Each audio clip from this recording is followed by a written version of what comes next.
In the last few decades, software engineering was built on top of abstractions. Things like clean architecture, onion architecture, clean code, solid, design patterns, MVCs, and many more.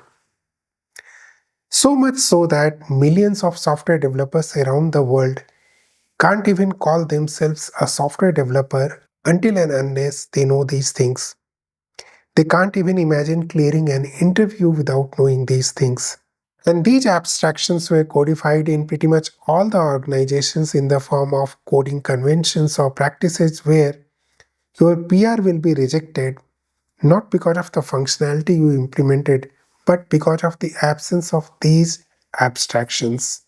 It's, however, interesting to note that one of the most widely and critically used software across the world, the kernels, especially Linux kernel, has not codified any abstractions. They have implemented the functionality as flow of liquid. Functionality matters, not the abstractions.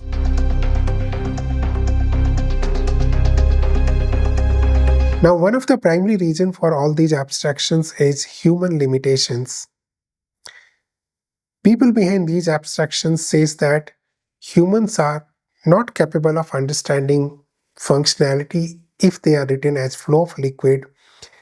They will be able to understand only when the functionality is implemented on top of the abstractions.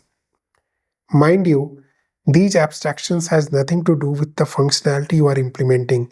It's just about arranging of data and functions. Surprising, isn't? Yeah, it is.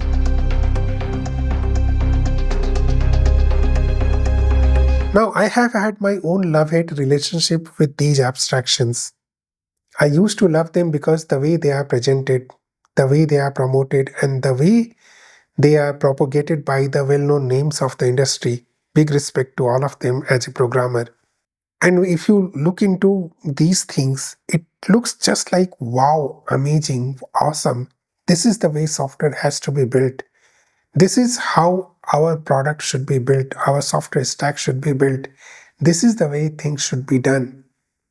And you come up with a mesmerized feeling of everything you did is bad and this is the way to create your own things. Now, there is no study that is being done on this, but once your software grows to tens of hundreds of thousands of lines of code, the maze of abstraction makes it easier to understand or difficult to understand. As far as I know, as far as I have seen, I dislike the maze of abstractions. Things which has no relation with the functionality of the software is taking up so much coding space, so much files, so much indirections that it prevents me from properly understanding the functionality of the software. And the reason for dislike is that, when you explain things like with examples of animal, a class animal, then a specific animal, class vehicle, and a specific vehicle, class flying object, then a specific aeroplane or helicopter, actual software development is far more complex than that. Nobody is creating aeroplanes, animals, or vehicles in the software. They are solving a different problem. And the biggest reason why I dislike these patterns or abstractions is that for me, these are the solutions which is being put onto my throat without understanding my problem. There can't be a solution which is universal to all the problems. My problem is different. My software is solving a different problem. I may need a different set of abstractions. I may need a different way of implementing the things or storing the data or, implementing the functions. The requirement for my indirections may be different than what your problem dictates. Abstractions comes with a cost. And as a software engineer, I may decide to pay that cost or not to pay that cost. It should not be put down onto my throat that this is the way you should be doing it.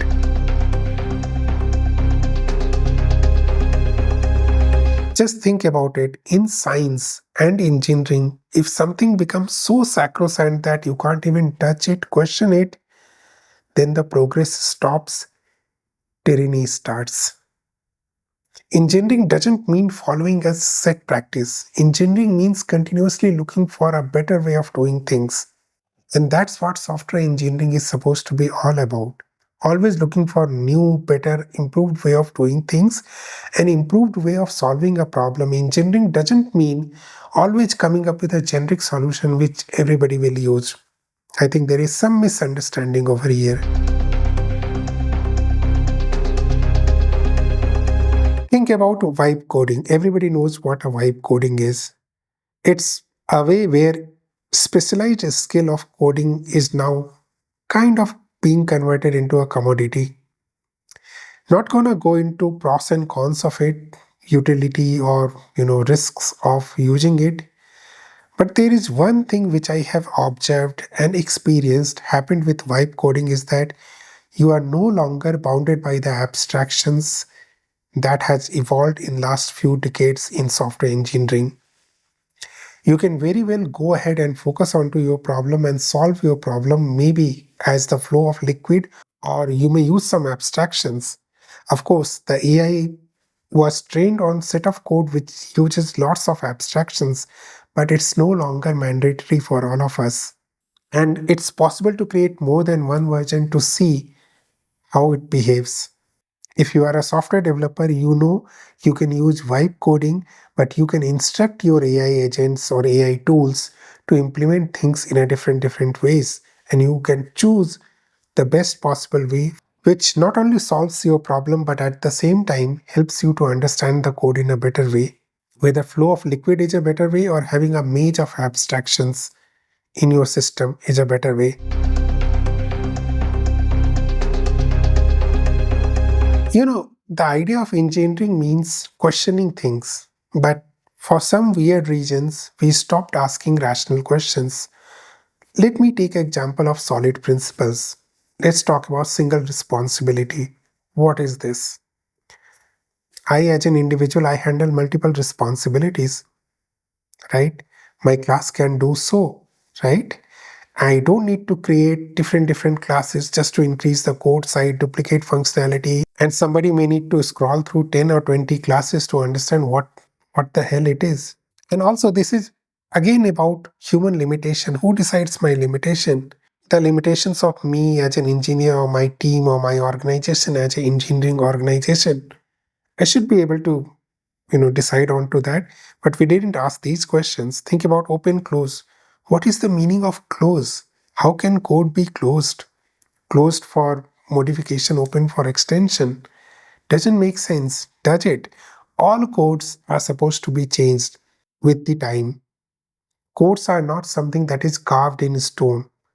Unnecessarily making sure that one is not gonna change, never gonna change, just keep on extending, which means keep on increasing the maze of pretty much unnecessary things which can be achieved by a small change. What's the problem in that? Again, I'm not saying that these things is not useful, right? I am asking that as an engineer, I'm working on software engineering, and engineering is all about asking questions, finding better way, and decide what's best for the problem in which you are working. The problem domain dictates your solution, not the solution that dictates your problem domain. And I'm really happy that with vibe coding, these barriers are being broken.